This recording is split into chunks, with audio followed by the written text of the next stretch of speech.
Assalamualaikum warahmatullahi wabarakatuh. Selamat datang kembali di channel YouTube saya, Vicky Firdaus. Bahasan kita adalah masih tetap database menggunakan Oracle. Kita akan masuk ke pembahasan yang ke praktikum 6. Jadi setelah kita belajar teori 6, teman-teman masuk ke praktikum sekarang. Ya masih dengan dosen pembimbing kita Pak Rengga Asmara, Eskom, OCE. Dan saya kuliah di Politeknik Elektronika Negeri Surabaya. Oke, kita mulai ke materi. Bab 6, Advanced Explicit Cursor. Jadi sebelumnya kita sudah belajar tentang cursor yang masih basic, sekarang kita masih lebih advance lagi tentang cursor itu sendiri. Oke, peninjaunya.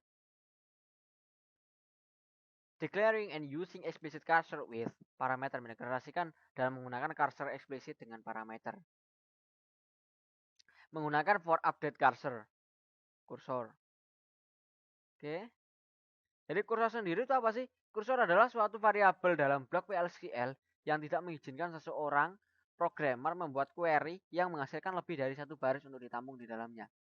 Jadi tidak mengizinkan seorang programmer membuat query yang menghasilkan lebih dari satu baris untuk ditampung di dalamnya.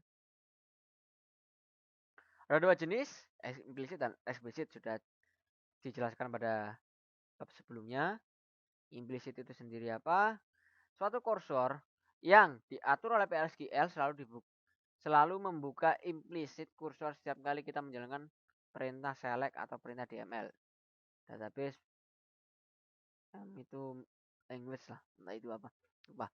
Dan kita tidak bisa mengontrolnya walaupun kita masih bisa mendapatkan informasi dari atributnya.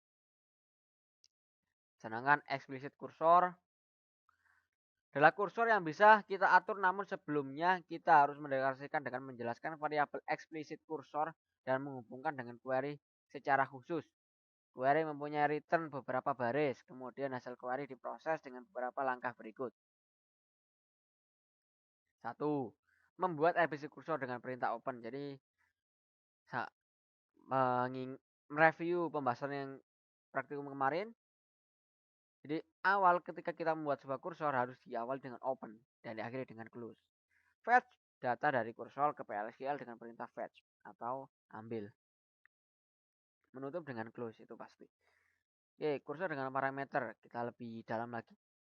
Dan juga sintaksnya kursor name, parameter name, data type-nya apa, is select statement, dari kursor name nama variabel, select statement query yang mempunyai return, melewatkan nilai dari parameter ke kursor ketika kursor terbuka dan query dijalankan.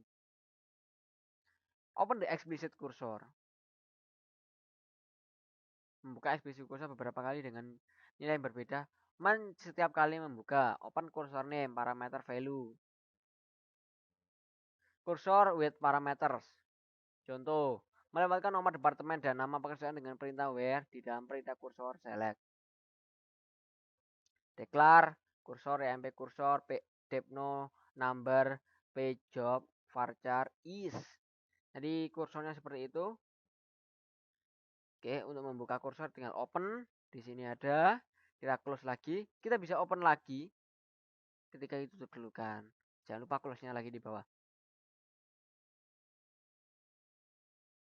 Menggunakan untuk update kursor.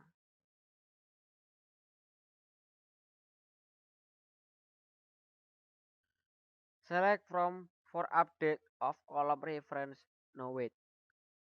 Where current of cursor. Gunakan pembunyaan efisien untuk menolak akses selama proses uji data sebelum melakukan update dan penghapusan data. Sintaksnya seperti itu. Jadi kursor dapat mengupdate dan menghapus data yang masih digunakan dengan perintah for update untuk mengunci data terlebih dahulu. Kemudian menggunakan perintah where current of untuk menunjuk data yang akan digunakan dari explicit kursor. Contoh. Jadi pada garis merah dilihat for emp record in cell kursor. Jadi cell kursor merupakan sebuah kursor. Jadi loopingnya berdasarkan cell kursornya itu tadi. Itu bisa. Pada if juga bisa. Where current of shell cursor.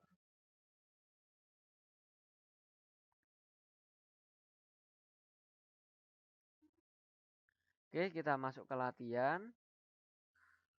Nomor 1.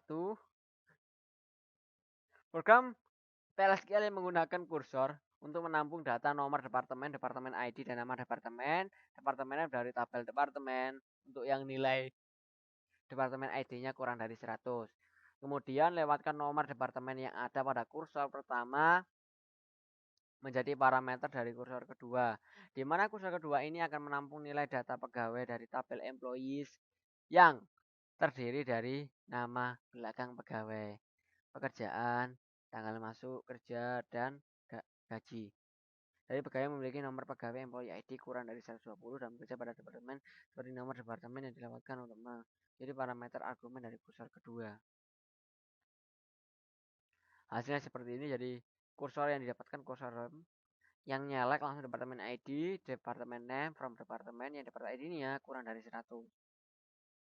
Kemudian ada lagi kursor MB kursor. Ada 2 kursor di sini berarti. Kemudian bikin for loopingnya berdasarkan departemen kursor. Karena jumlahnya ada berapa ini. Hasilnya itu berarti dia yang mengerjakan looping. Kurang lebih seperti itu jawabannya. Yang kedua, modifikasi program soal latihan 4 nomor 4 berikut ini dengan menggunakan kursor yang dilengkapi dengan fungsionalitas for update, where, current, of, masukkan nomor pegawai employee ID sama dengan 176, 174, 174 untuk memeriksa hasilnya. Jawab. Define PM no declare. Bikin. Select employee ID, first name, salary, start from, MP, where, start is not null. Jadi kurang lebih seperti ini. Jadi bisa dilihat.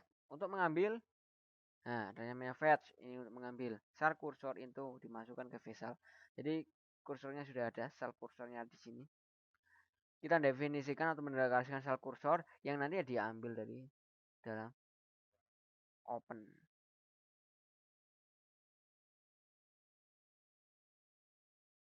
Oke, itu pembahasan dari kita tentang advanced explicit cursor. Mudah-mudahan bermanfaat buat kita semua. Wassalamualaikum warahmatullahi wabarakatuh.